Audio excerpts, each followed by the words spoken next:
മുൻ പോലീസ് ഉദ്യോഗസ്ഥൻ George Joseph നമ്മളോടൊപ്പം ചേരുന്നുണ്ട്. ശ്രീ ജോർജ് ജോസഫ്, എങ്ങനെയാണ് വിശ്വസിക്കുക? ഇത്രമേൽ മനുഷ്യത്വ വിരുദ്ധത ചെയ്യാൻ കഴിയുന്നത് എങ്ങനെയാണ് ഈ സംവിധാനത്തിന്?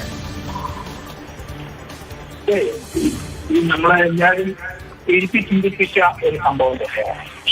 പോലീസിന്റെ അന്വേഷണം വഴിതെറ്റി പോകുന്ന പല സന്ദർഭങ്ങളും അവര് ചില പണക്കാരെയൊക്കെ കണ്ടു കഴിഞ്ഞാൽ അവരുടെ മൊഴി അതേപടി തന്നെ വിശ്വസിക്കും. എന്തായാലും ആ വീട്ടിൽ തന്നെ മാല കിട്ടിയതോടുകൂടി ആ കേസിന് കംപ്ലീറ്റ് മാറ്റം സംഭവിച്ച് നമ്മൾ കണ്ടല്ലോ. ഇപ്പം ക്രൈംബ്രാഞ്ചിന്റെ DOSP അന്വേഷിച്ചിട്ട് അത് കള്ളക്കേസായിട്ട് അവരെ എന്ത് കാര്യത്തിലാണ് അവരെ ഒരു മാല കാണാതെ കേസെടുത്തു. ജോലിക്കാരിയെ സംശയിച്ചോളൂ, കുഴപ്പമില്ല. പക്ഷെ അവരെ ഡീറ്റെയിൻ ചെയ്യേണ്ട, അവരെ ചോദ്യം ചെയ്തിട്ട് അവർ പറയാനുള്ള കേട്ടിട്ടൊക്കെ വിടണ്ടേ? അവരെ ഡീറ്റെയിൻ ചെയ്ത് എന്തിന്? അത് തന്നെയല്ലേ ആ സ്ത്രീ ആ മാല കാണാൻ പോയ ദിവസം വീട്ടിൽ നിന്ന് പോലീസിന്റെ വന്ന ശേഷം ഇവര് അവരുടെ വീട്ടിൽ പോകാൻ നേരത്ത് അവിടുന്ന് പിടിച്ചു കൊടുത്തത്. റോഡ് സൈഡിൽ നിൽക്കുകയായിരുന്നു ബസ് സ്റ്റോപ്പില്. അവിടെ വിളിച്ചു കൊണ്ടുപോകുന്നു. എന്നാൽ ഈ പോലീസ് സ്റ്റേഷനിൽ ചില സിവിൽ പോലീസ് ഉദ്യോഗസ്ഥന്മാരാണ് ഭരിക്കുന്നത്. അവിടെയാണെങ്കിൽ പോലീസിന് അടിസ്ഥാനപരമായി തെറ്റുന്നത്. അവിടുത്തെ ഒരു പോലീസ് ഉദ്യോഗസ്ഥൻ SHO ആയിട്ടൊരാളുണ്ട്, കുറച്ച് എക്സ്പീരിയൻസ് ആണ്.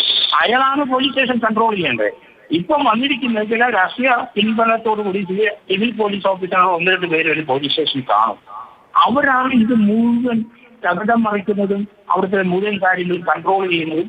അവർക്ക് ഇഷ്ടമുള്ളവനെ പ്രതിയാക്കും, അല്ല ഇഷ്ടമുള്ളവനെ സാക്ഷിയാക്കും, അല്ലാത്തവനെ പ്രതിയാക്കും. രാഷ്ട്രീയപരമായിട്ടൊക്കെ ചിന്തിക്കുകയാണ് അവരെ. അവിടെയാണ് അടിസ്ഥാനപരമായി പോലീസിനെ തെറ്റുപറ്റുന്നത്. ഈ കേസിനകത്ത് അത് തന്നെ. അപ്പം എന്താണ് ഒരു ഇൻവെസ്റ്റിഗേഷൻ സമയത്ത് ചെയ്യേണ്ടത്? സംശയിക്കുന്ന ആളെ ചോദ്യം ചെയ്ത് അവരെ ഡീറ്റെയിൻ ചെയ്യുന്നതിന് അവരെ വിട്, അവരെ അടുത്ത ദിവസം അവരെ വിളിക്കാൻ മതിയല്ലോ. ആ സ്ത്രീയെ എത്ര മണിക്കൂറാണ് ആ പോലീസ് സ്റ്റേഷനിൽ ഡീറ്റെയിൻ ചെയ്ത് വെച്ചിരിക്കുന്നത്? എത്ര ക്രൂരമായ പെരുമാറ്റമാണ് ഇതിന്റെ കാണിച്ചത്. പ്രത്യേകിച്ച് സ്ത്രീകളുടെ അടുത്ത്, പ്രത്യേകിച്ച് അവരുടെ SC വിഭാഗത്തിൽപ്പെട്ട 2 പെൺകുട്ടികളുമുണ്ട്, 15 വയസ്സ്.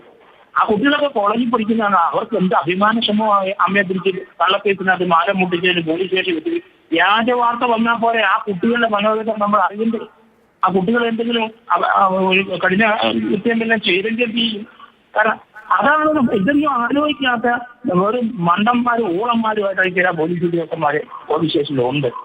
അതാണ് നമുക്ക് പോലീസ് സ്റ്റേഷനിലേക്ക് എത്തുമ്പോൾ തന്നെ ഒരു വിഭാഗത്തിനൊപ്പം നിന്ന് ചിന്തിക്കേണ്ട ആവശ്യകത പോലീസിനില്ലല്ലോ. ഒരു പരാതി വരുന്നു, അപ്പോ ആ പരാതി ഉന്നയിക്കുന്ന ആളെയും ആ പരാതിയിൽ പ്രതി സ്ഥാനത്ത് നിർത്തുന്ന ആളെയും കേട്ടതിന് ശേഷമല്ലേ പോലീസ് അതിൽ തീരുമാനമെടുക്കേണ്ടത്? ഇത് പോലീസ് വിളിച്ചു വരുത്തുന്നു, അതിനുശേഷം അവരോട് പെരുമാറുന്ന രീതി, ആ മാല കിട്ടിയെന്നറിഞ്ഞിട്ട് പോലും അതവരെ അറിയിക്കാതെ അവരെ പറഞ്ഞു വിടുകയാണ്, വെറുതെ വിട്ടിരിക്കുന്നു എന്നൊരു ഔദാര്യത്തോടു കൂടിയാണ് അവരോട് സംസാരിക്കുന്നത്. അങ്ങനെ പക്ഷം പിടിക്കേണ്ട എന്ത് കാര്യമാണുള്ളത്? അതാണ് അടിസ്ഥാനപരമായി പോലീസിന്റെ അന്വേഷണത്തിന്റെ മികവില്ലാതെ പോയി അവിടെയാണ് തെറ്റിയിരിക്കുന്നത്. ഈ പോലീസ് ഉദ്യോഗസ്ഥന്മാർക്ക് ഇവിടെ ക്ലാസ് ഒക്കെ എടുക്കുന്നതും വെറ്ററന്മാരായ പോലീസ് ഉദ്യോഗസ്ഥർ അന്വേഷണം അറിയാവുന്നവരെ കൊണ്ട് തന്നെ ക്ലാസ് എടുപ്പിക്കണമെന്ന് ഞാൻ കുറെ നാളുകൊണ്ട് പറയുന്നുണ്ട്. കാരണം എന്നറിയോ, ഇവിടെ ചില വക്കീലന്മാരെ കുറിച്ചൊരു ക്ലാസ് എടുത്തു. അതല്ല ഇൻവെസ്റ്റിഗേഷൻ വെറ്ററന്മാർ ഓഫീസേഴ്സ് റിട്ടയർ ചെയ്തവരുണ്ട്, അവരെ വിളിക്കണമല്ലോ. അവരെ കൊണ്ടല്ലേ ക്ലാസ് എടുപ്പിക്കേണ്ടത്. അന്വേഷണത്തിന്റെ മികവ് എന്താണെന്ന് അവർക്കല്ലേ അറിയത്തുള്ളൂ.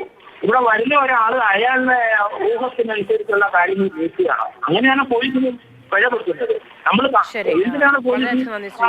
ഇതിപ്പോ ഈ പറയുന്ന ട്രെയിനിങ്ങിന്റെ പ്രശ്നമോ അല്ലെങ്കിൽ പരിശീലനത്തിന്റെ പ്രശ്നമൊന്നുമല്ല. കൃത്യമായി പരിശീലനം ലഭിച്ച് കൃത്യമായി കാര്യങ്ങൾ മനസ്സിലാക്കി സേന എന്താണ് എന്ന് അറിഞ്ഞൊക്കെ തന്നെയാണ് പലരും പോലീസ് ആകുന്നത് പോലും.